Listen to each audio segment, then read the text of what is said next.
everyone, to another episode of Taking Up Space and Michelle A. Mayer podcast. Always excited about coming forward, y'all. Today is absolutely no different. And elaborate on some things that I have been speaking to over the last few days regarding women and our role as women in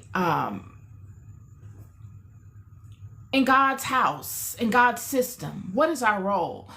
And how a lot of times, y'all, women speaking to their strengths and coming forward in power and speaking truth to power about their strengths and about their true capacities and about their legitimate roles in God's systems, how that at times can rub men the wrong way. They do not like to hear it.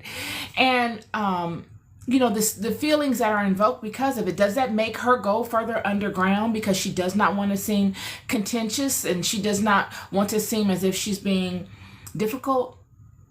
And in doing so, does that further frustrate her and her daughters? And do they, is she setting a cadence or a standard amongst her own sister and daughters and mothers that, this is a permanent state of being for us, and this is what we are bound to forever? Or does God want her to kindle a fire amongst other women to say, that thing that deep within you is true, and it's okay to let your light shine and stand in your power, because the world needs you. We are at a time right now where this power that women have naturally is so very much so needed.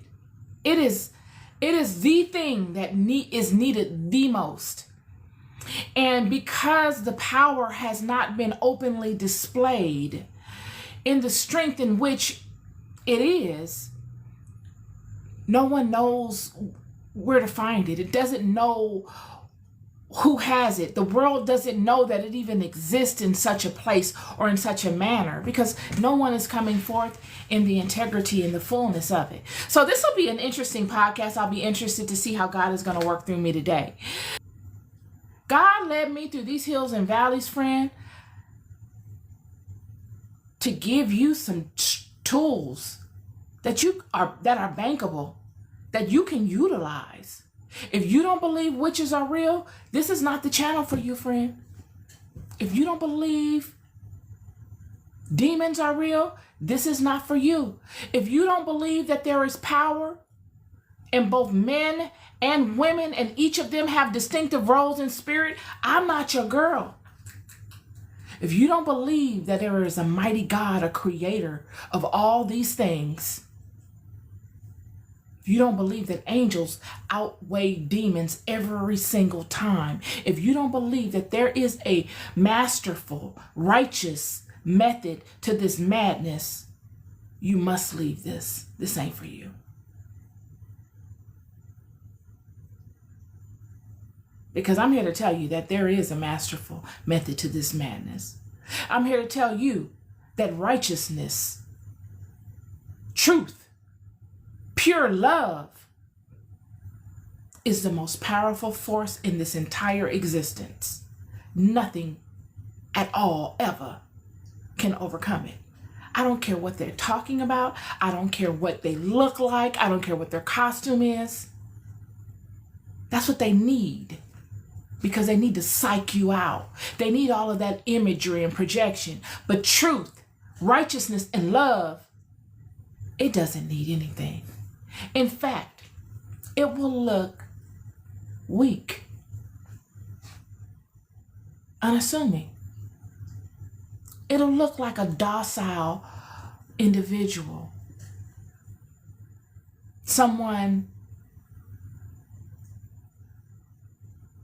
naive. We live in a world today where being loving and kind is looked upon as a weakness. That's where we at. Loving kindness, consideration, righteousness, it's looked as weakness. I heard someone say they called it, you look like you're green. Yeah, you look green. And we live in a world today where wickedness, corruption, deception, vulgarity is looked upon as strength. The beasts and the demons are propagated. I'm a beast. I'm a this. I'm a that. When they must run and hide in the shadows from the light of righteousness, they cannot stand before it.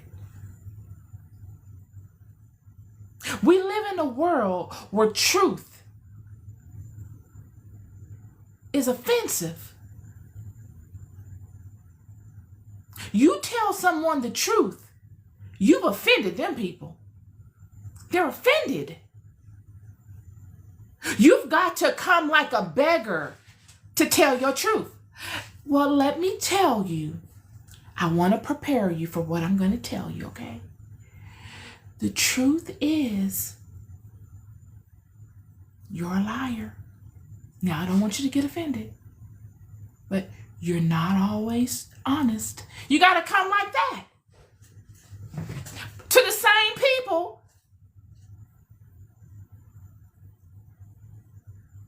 that'll tell you that they're a beast.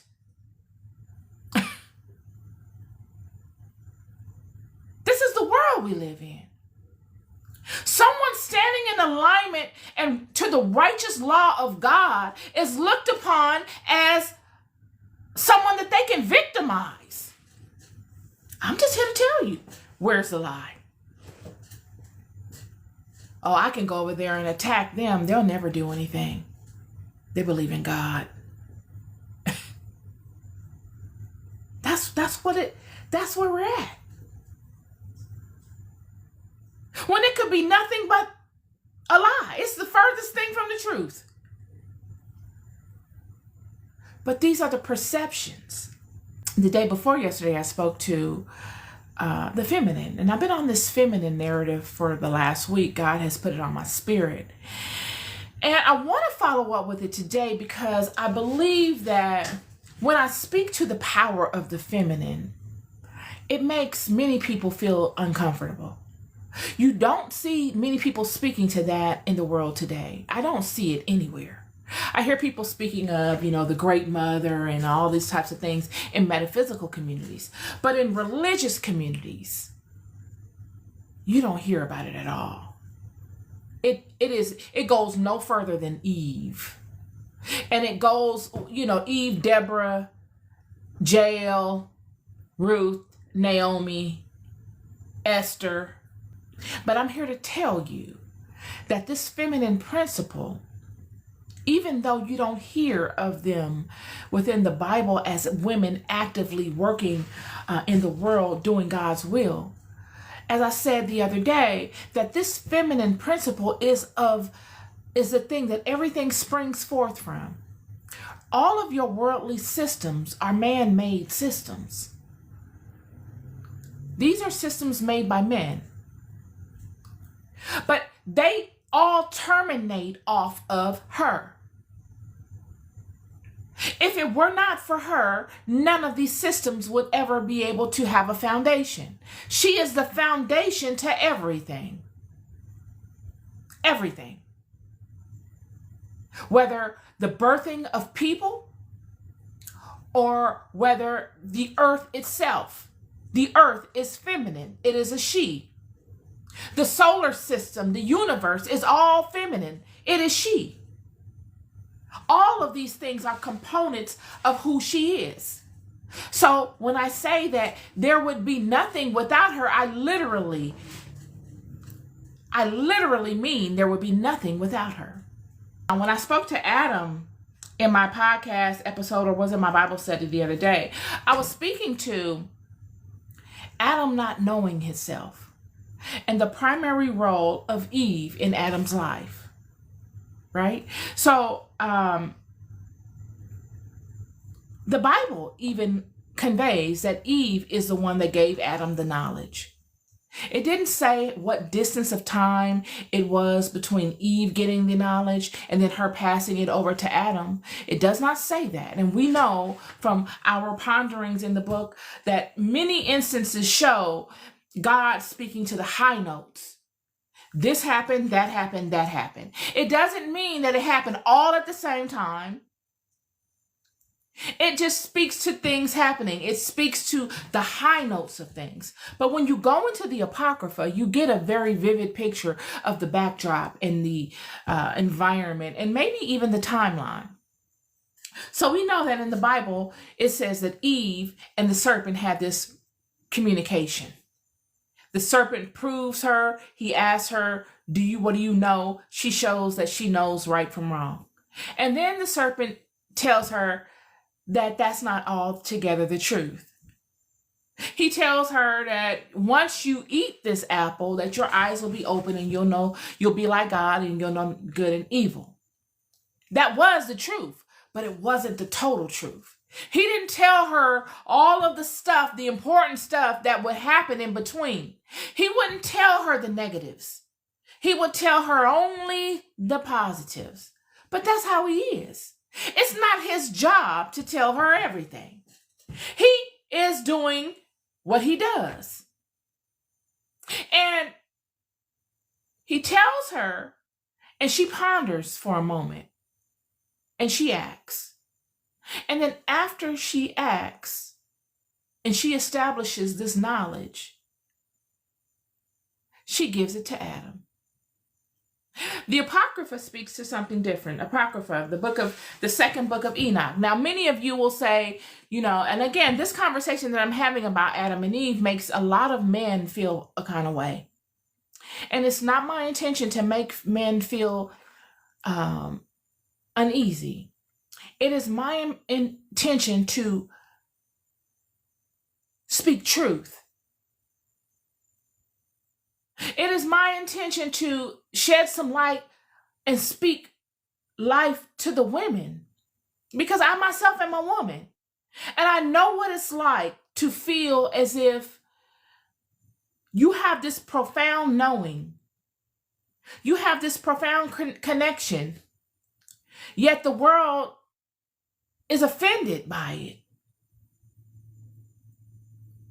You've got to hide it and subdue it.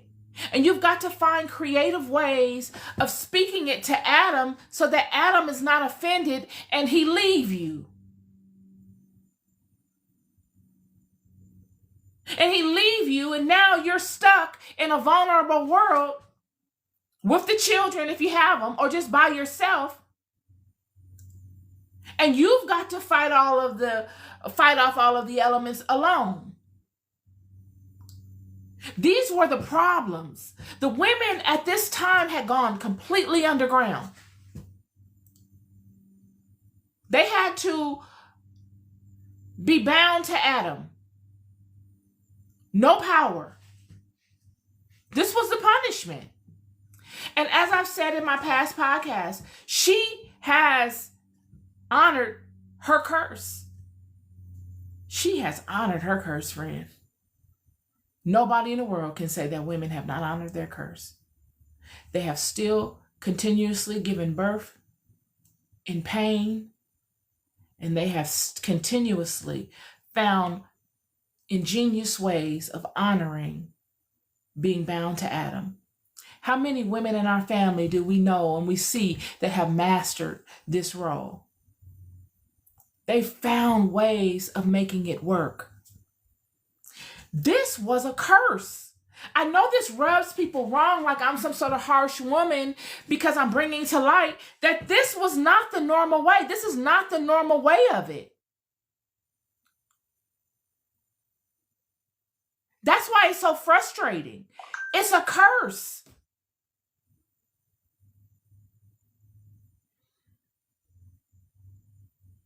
Yet she's honored this curse.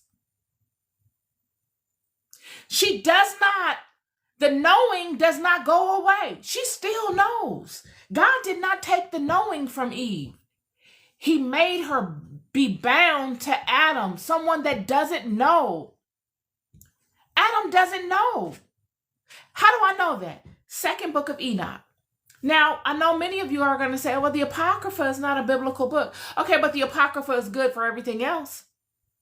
The book of Enoch we use to understand these fallen angels. It's the only book that we have that goes into great detail of these fallen angels. So let's not pick and choose relevancy here. The second book of Enoch, chapter 30, verse 13. And I appointed him a name from the 4 component parts. This is how Adam's name came. It came from 4 stars. From the 4 component parts. From east, west, from south, and from north. And I appointed 4 special stars for him. And I called his name Adam, and showed him the 2 ways, the light and the darkness.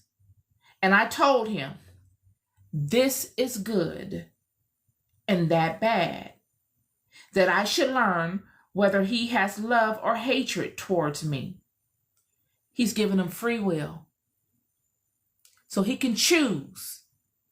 Now that he knows good and bad, light and darkness, he's in complete knowledge. These are the things that Adam knows. He knows good and bad, and he knows the path to light and the path to darkness. That it might be clear which in his race love me. So this right here is very contingent to who Adam is. Adam is more than one person. Who in his race love me? Well, if it's just one Adam, then there would not be any race.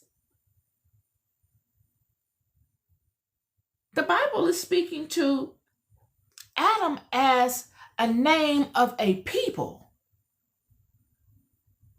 The Adam, the Adamu. For I have seen his nature, but he has not seen his own nature. I have seen what he is possible of. I know him. To see someone's nature is to know them. To completely know them. To understand them. God is saying, I have seen him. I created him. I know him. But he does not know himself. I'm going to read it again. For I have seen his nature, but he has not seen his own nature. Therefore, through not seeing, he will sin worse.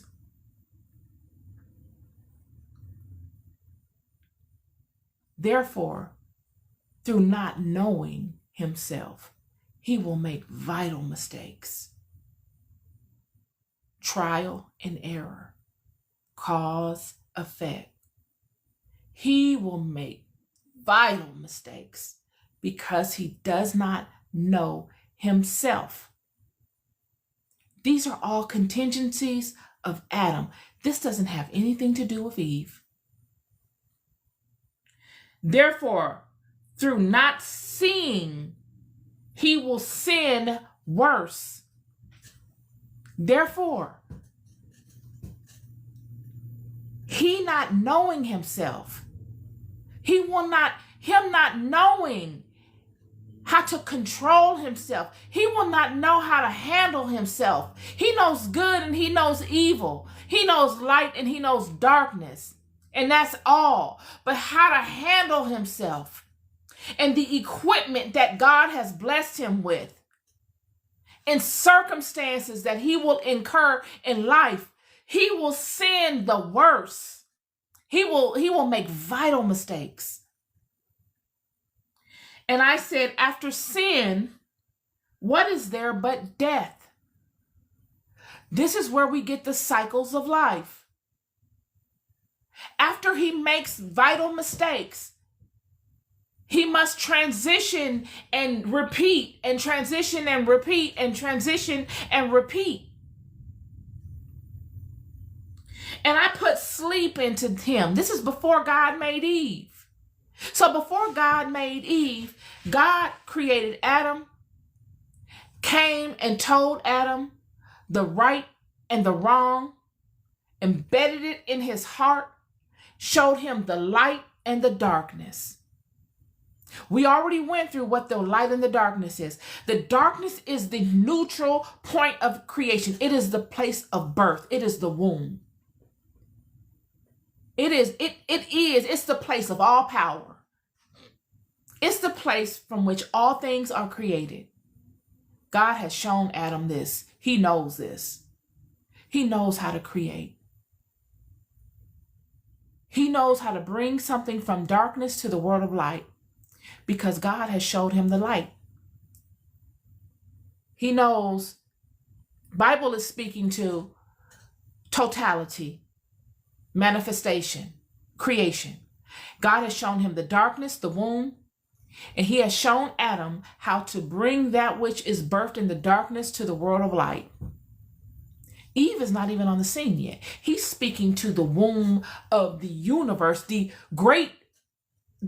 universal womb. But the physical manifestation of Eve has not been created yet in the form of a woman. So he's coming to know the feminine aspect of creation. Thought. Bringing a thought from the darkness of the womb.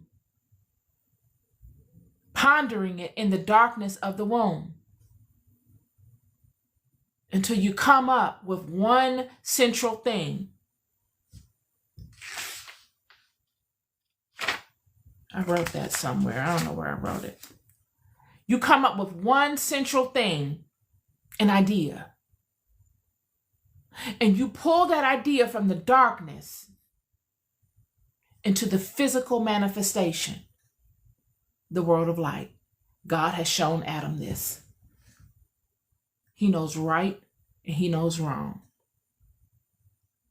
And he's at a table of everything and he can do whatever he wants. And it's like a table that God has set before Adam to test him, to see, do you love me? Do you do the things that show that you love me? Or do you default to do the things that show that you hate me? That you know that are not of me? Do you find pleasure in the things that praise me, uplift me, honor me? Or do you find power and joy in the things that destroy that which I love?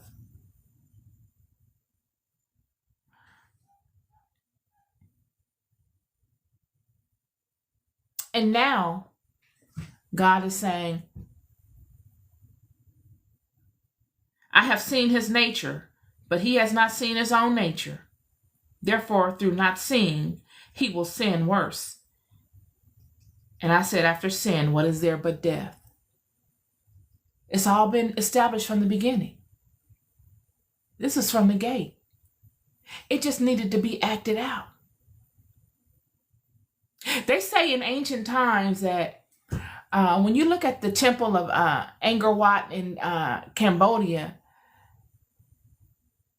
in the story of Sambo, you see how the ancients would create an idea, write out how it's going to play out, then create a solution to it, and then create someone that's going to act it out. It's somewhat similar here. It's somewhat similar here. God has created Adam, yet Adam does not know himself. And it will be Adam's test of his entire existence in ascending in knowing himself. This is what made Jesus so important. This is why when Jesus came forth and said, all these things I'm doing, you can do as well. It's capturing that. This philosophy, rising to the height that Adam was created to rise to. And in rising to the height that Adam was created to rise to, all things must bow to Adam.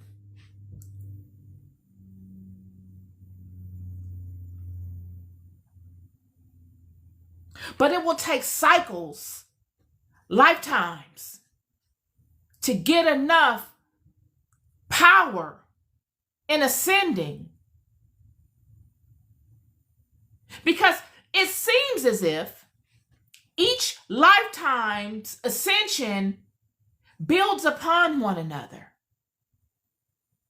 That's why they say, towards the end of the world, everything will be ripe. If we've been doing what we need to do throughout each lifetime, it's a build. So that when the end of the cycle comes, those that have done what they needed to do throughout their entire existences are worthy. Goes back to the 10 virgins with the lamps. It's the same thing. All of these things are Adam's things.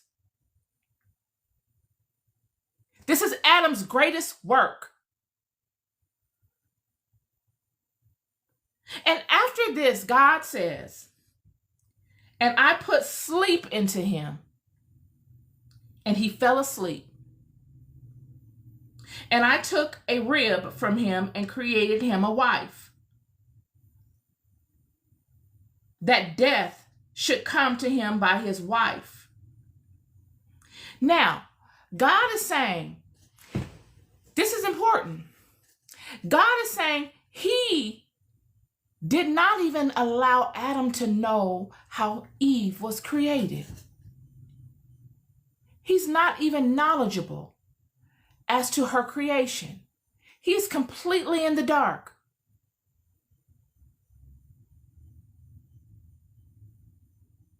God is conveying all of this not to make man feel disempowered, but to let you know that the mistakes that the Adams make in the world are necessary. And that it is Eve that is to assist you in the knowledge in overcoming your mistakes. She is the key. Yet, the serpent would know this. He would know.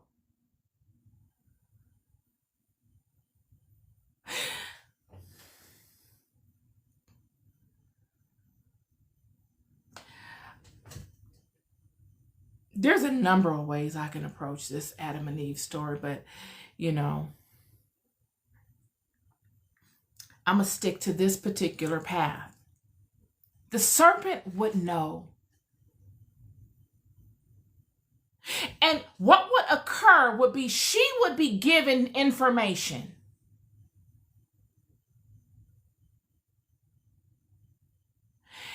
And in her having the information, she gives also to Adam. Adam would have came into the knowledge eventually. But the fact that it was given and not earned was the problem. She was the one that gave him the knowledge.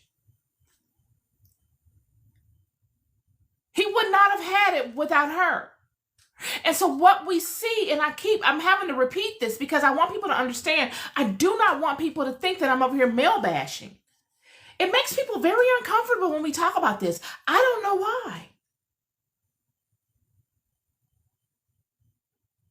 It's the most logical conversation. Many women know. It's just, we know. And every woman watching this video know what I'm talking about. You just know. But you have to subdue your knowing. Because your knowing, if not nurtured right, you can't even effectively speak to it. Because it's like it's something you must be ashamed of. To stand in your knowing is offensive in today's age. It makes people feel uncomfortable. It does. It makes men not want to go with you. He'd be like, I don't want to go with you no more. But then in some instances, there are some men that are totally whole in the sense that they can handle it. What's so wrong with having your partner be a divine counterpart? How could it not bless you? If it's not truthful, I can understand. If I'm coming forth to you with a theory that is not based in scripture and is an outright imagination that I've created to substantiate a fear that I have or a wound that I have against men or something like that, I could totally understand it. But that is not the purpose of me coming forth. I'm coming forth to speak to things that nobody has ever spoken to and that I yearn to know. As a woman, a truth that nobody speaks to. Yeah, I can't find it anywhere. Nobody.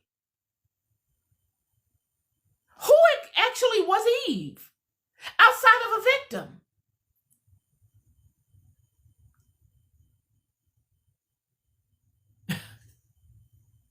Who is this mother that God is speaking to in the Bible in Isaiah chapter 50, first verse? How do these coincide? Is God speaking to Eve in Isaiah chapter 50, verse 1? Well, if so, when did God put Eve away?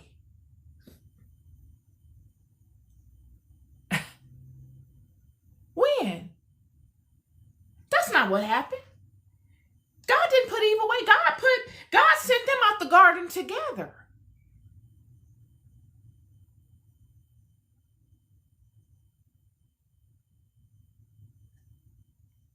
I'm just telling you.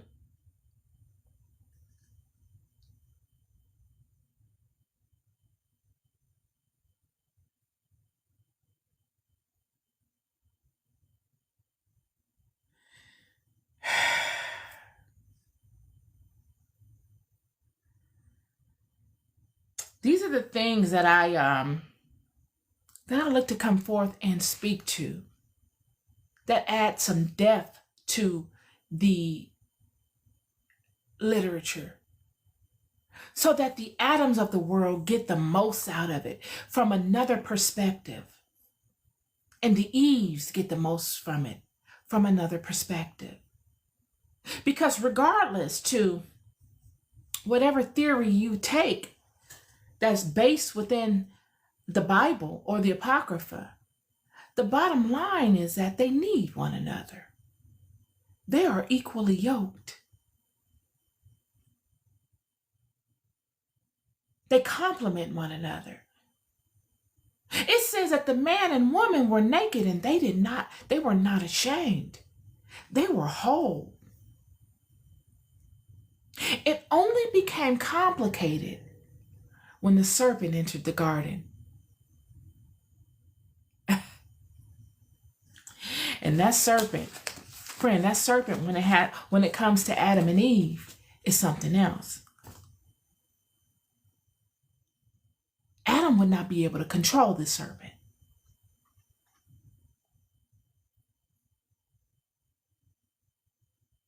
And Eve would be mesmerized by it. She would be beguiled.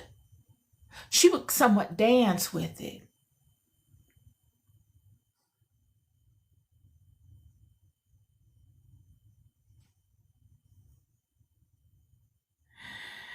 Chapter 31. The devil is the evil spirit of the lower places.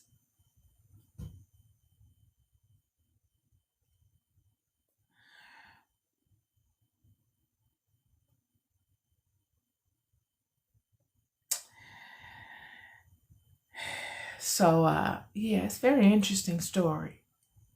I look to go further into detail with it potentially. It depends on how my spirit feels about it. But I always want to come and follow up with things because I don't come on here making things up, you guys. There's so many other things that I could be doing. But I don't come on here to please people either. I don't have a roadmap. I didn't get the memo. I didn't get a rule book. God just said, get out there and strut your stuff. Show them what you're working with. Show them why I have anointed you to do this. Let your water flow. That's all I'm doing. I'm giving you a diverse perspective to an old story. Another way of looking at it that is just as truthful as anything you've heard. Everything that I'm depending on, I can cross-reference to scripture. And it is not to enrage people or to make people feel any kind of way. If it enrages you and makes you feel uncomfortable, you should ask yourself, why does it make me feel that way? Why? That's what I do. When I go on social media and I see things that, sometimes when I go on social media, I see things and I have to check myself and say, how do you know that that's about you? You don't even know them people. Them people are not even talking about you. But that's just how we are. Sometimes we see things and by nature, we're like, oh, I feel like that's about me. That's because there's something in you that you need to strengthen. That's a sign from your internal system, letting you know there's a weakness there that you need to strengthen. It's not about blocking people. Anybody that I've blocked, I'm about to go unblock them. I'm going to do that today. It's not about blocking people. A lot of times when I block people, it's just because I just don't want to engage. You know what I mean? Like, I don't want to have a visual. I don't want to engage. It's not that I'm not strong enough to engage. I just don't want to. But I must overcome the feeling of not wanting to engage on any level. I got to build myself up strong enough so that I can engage regardless and it not affect me. It's the same way with hearing diverse perspectives. If someone's perspective on something enrages you and makes you frustrated and angry just from their perspective, then you really got to ask yourself, why do I feel that way? Is there any truth to it? And even if it's not, what essence of what they're conveying makes you feel like that? Because it's got to be a weakness. It's something. And a lot of times, friend, it's weaknesses based upon maybe past trauma or maybe even some truth. Especially if they're not being arrogant or looking to be negative. Now if they're looking to be negative and try to, egg you on, then that's different. And I encourage you not to even block those people. Like I'm going to unblock people that I feel like are being negative. I'm going to do that today. Because I should get to a point where I'm a master at not allowing it to make me angry. Even if it's just the intention, the audacity of them trying to make me angry, that's angering me. I got to get a handle on that. This is our creation. We are here to overcome. We're not here to kick it and have a good time all the time. We are here to have a good time, yes, but we are here to overcome. This is what the Apocrypha is speaking to in the creation of Adam. And Eve's job in life is to assist Adam in him overcoming. This is my word for you today. I never stop giving you the best that I got. Your love more than you'll ever know. I'll never stop telling you, be good to yourselves and be good to one another. Peace and love.